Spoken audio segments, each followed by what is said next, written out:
नमस्कार, मैं हूं मनप्रीत और आप देख रहे हैं आपका अपना चैनल वायरल सच। लगातार इंटरव्यूज का सिलसिला जारी है ताकि आप लोग सही में किसका क्या विजन है, क्या मिशन है, आप सही में पहचान पाए और अपने जो वोट का अधिकार है उसका सही इस्तेमाल कर पाए। तो आज हमारे साथ है वार्ड नंबर 15 से नितिन कुमार जी, जो कि आम आदमी पार्टी से हैं। आइए उनसे बात करते हैं, जानते हैं कि क्या विजन लेकर वो इस बार धरातल पर उतरे हैं और क्या कुछ जनता की समस्याएं जो हैं अब उनके सामने आ रही है। तो आइए बात करते हैं नितिन जी से। नमस्कार सर, बहुत बहुत स्वागत है आपका। नमस्कार, थैंक यू सो मच। पहले तो मैं आपको और आपके जितने व्यूअर्स हैं उनको थैंक यू बोलना चाहूँगा कि आप लोगों ने मुझे यहाँ बुलाया और बात करने का, अपनी बात रखने का, बात बताने का मौका दिया। थैंक यू जी। नितिन जी, सबसे पहले तो हमारे व्यूवर्स आपके बारे में जानना चाहेंगे, क्योंकि काफी लोगों की क्वेरी आती है कि हम अपने पार्षद के जो उम्मीदवार हैं उनको भी अच्छे से पहचानना चाहते हैं ताकि हम सही डिसीजन ले सके। बिल्कुल, बहुत जरूरी है, क्योंकि एंड टाइम पे जो आपके पास आके वोट मांगने के लिए आते हैं, आपके रिश्तेदार बन जाते हैं, आपके भाई बन जाते हैं, आपके बेटे बन जाते हैं और वोट लेने के बाद वो आपको नजर भी नहीं आते। ठीक है, तो सबसे जरूरी है अपने जो आपका कैंडिडेट है उसको जानना। मेरा नाम है नितिन कुमार, मैं पेशे से एक बिजनेसमैन हूँ। मैंने MBA करा हुआ है, ठीक है, और मुझे ये पता है कि आज की डेट में अगर मैं किसी के पास कुछ मांगने के लिए या कुछ करने के लिए जाऊंगा तो उसको मैं अपनी बात किस तरीके से समझाऊं ताकि वो मेरी बात समझे, और मुझसे ही नहीं, मेरे बाद भी अगर कोई और वोट मांगने के लिए आए या जो इस बार भी वोट आपसे मांगने के लिए आए, आप उनसे पूछो तो सही कि आपने काम क्या किया हमारे वार्ड के अंदर कि हम आपको वोट दें। वो आपसे आते हैं, मिलते हैं, दुआ सलाम करते हैं और चले जाते हैं, लेकिन आप उनको पहचान नहीं पाते। जी। आज अगर आप मुझे मौका देते हैं तो मैं आपका बेटा, आपका दोस्त, आपका साथी बनके आपके साथ काम करना चाहूंगा। काम करेंगे और मिलके काम करेंगे। तो अभी आम आदमी पार्टी पे हम किस दायित्व पर हैं आप? मैं अभी इस टाइम आम आदमी पार्टी में जिला उपाध्यक्ष हूँ जी। और वैसे तो मैं 2013 से आम आदमी पार्टी से जुड़ा हूँ। आंदोलन के टाइम पे 2012 में जब आंदोलन चल रहा था जी, उससे पहले मैं ABVP के अंदर था जी। कॉलेज लाइफ के अंदर आपको पता ही है, कोई ना कोई पॉलिटिकल पार्टी इंसान ज्वाइन करता है। 2013 से मैं ऐसा कार्यकर्ता वर्क कर रहा था जी।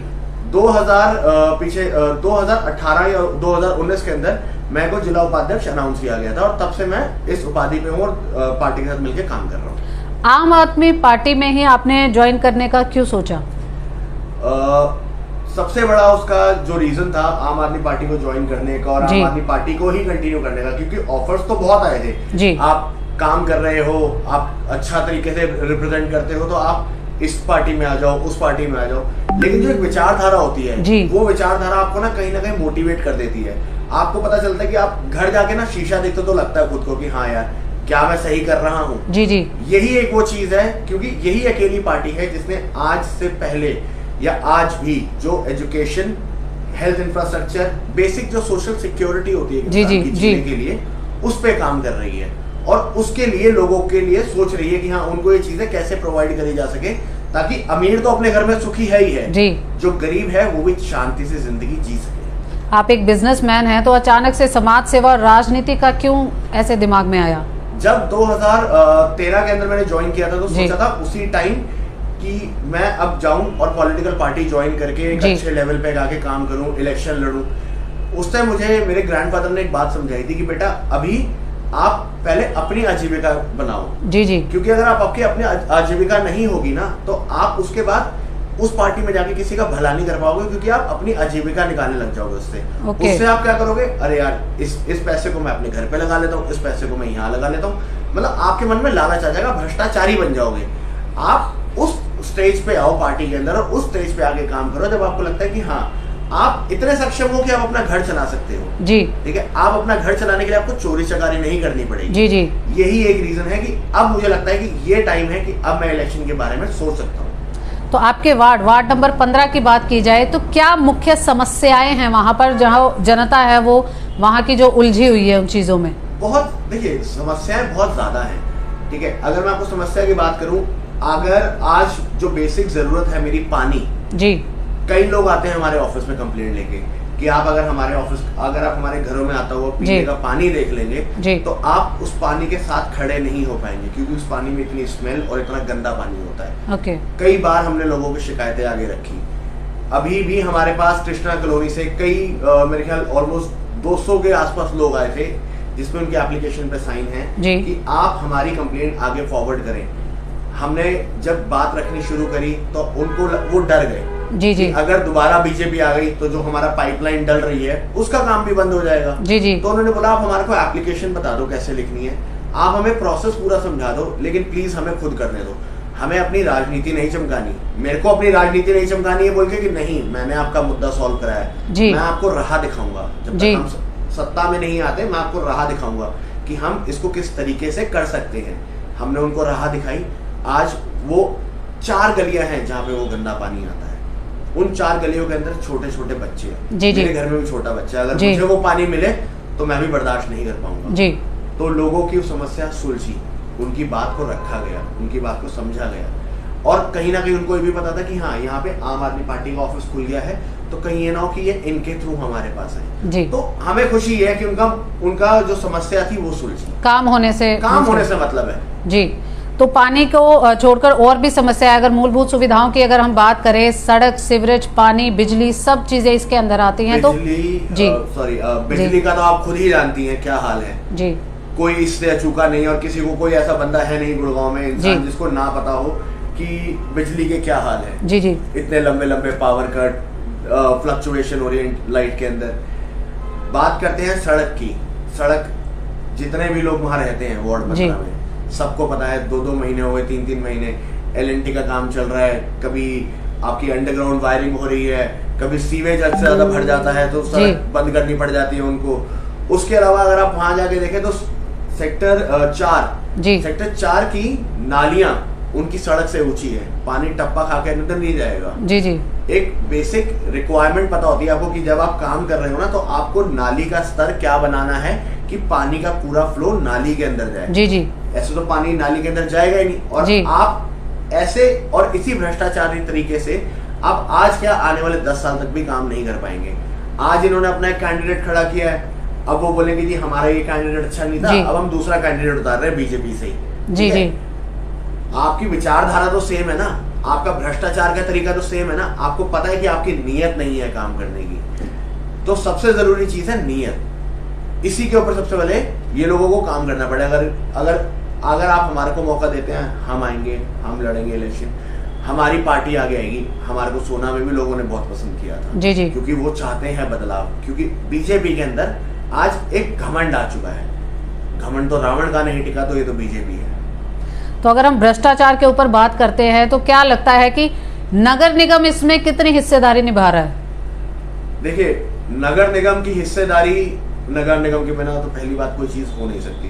पर वहां जो अफसर बैठे हैं डायरेक्टली उनको ब्लेम ना करके, जो इनके ऊपर के आला अफसर बैठे हैं ना, जो इनके ऊपर बैठे हैं, उनको पता होता है, उन्होंने टारगेट दिए होते हैं इनको कि आपको इतना इतना इतना हमारे को उगाई करके देनी है जी।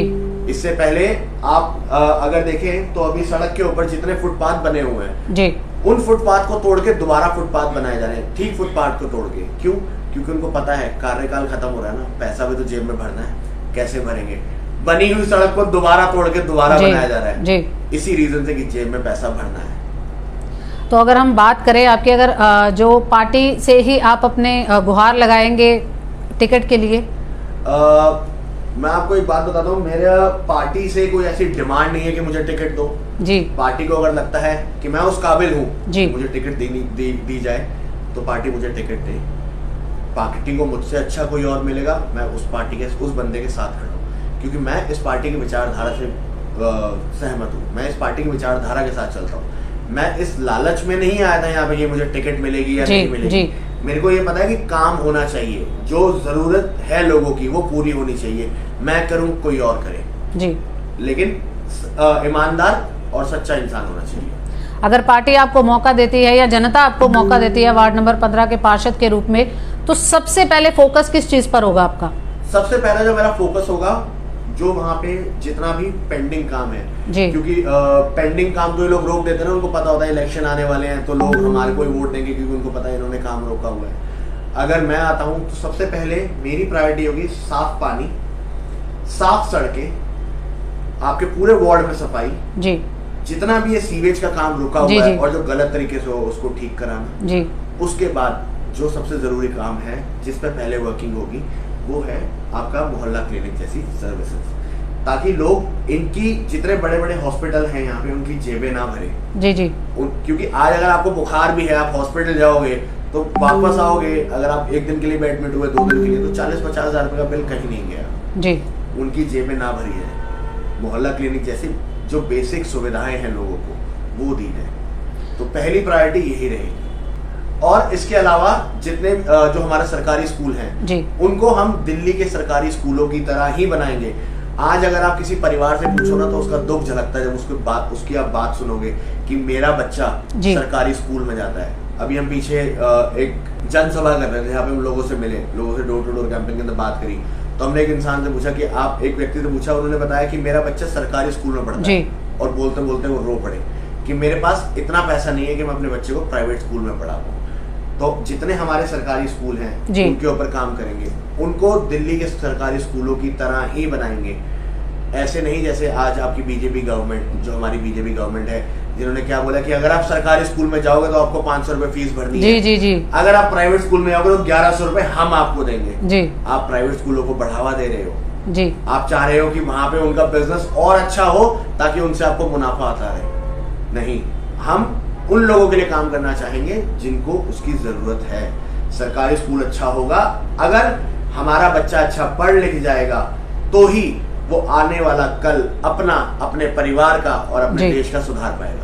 नितिन जी, अंत में क्या मैसेज देना चाहेंगे अपने वार्ड वासियों को? मैं अपने वार्ड वासियों को एक ही बात बोलना चाहूंगा, अगर आपको लगता है कि आप इस चीज से, जो ये आपको हमेशा बेवकूफ बनाने की राजनीति चलती रहती है, अगर आप उससे थक चुके हैं, अब आप बदलाव चाहते हैं, क्योंकि पूरा देश इस बदलाव की तरफ जा रहा है, लोग हमें हर जगह पसंद कर रहे हैं, एक मौका, सिर्फ एक मौका दीजिए। इस बार मैं आपसे मौका मांग रहा हूं, अगली बार मेरा काम आपसे मौका मांगेगा और आप मुझे खुद बोलेंगे कि हमें आपको ही वोट करना है। बहुत बहुत धन्यवाद नितिन जी हमारे साथ बात करने के लिए। तो ये थे हमारे साथ आम आदमी पार्टी से वार्ड नंबर 15 से जो है दावेदारी रख रहे हैं अपनी पार्षद पद के लिए नितिन कुमार। इनका कहना है कि सबसे पहले, जैसे ही अगर जनता मौका देती है, तो सबसे पहले जो है मूलभूत सुविधाएं, शिक्षा और चिकित्सा के ऊपर जो है ये काम करेंगे। इसी तरह से हम लगातार आपके साथ बने रहेंगे, अलग अलग लोगों से आपकी मुलाकात कराते रहेंगे, ताकि इस बार जो है अपने वोट का सही अधिकार जो है उसको आप यूज करें। और आप सभी से निवेदन भी है कि इस बार जब भी चुनाव हो तो आप जरूर जाए, जो चुनाव की प्रक्रिया है उसमें हिस्सा लें और अपने वोट का सही इस्तेमाल जरूर करें, क्योंकि वोट की चोट बहुत बड़ी होती है। इसी तरह हमारे साथ बने रहे और देखते रहे आपका अपना चैनल वायरल सच।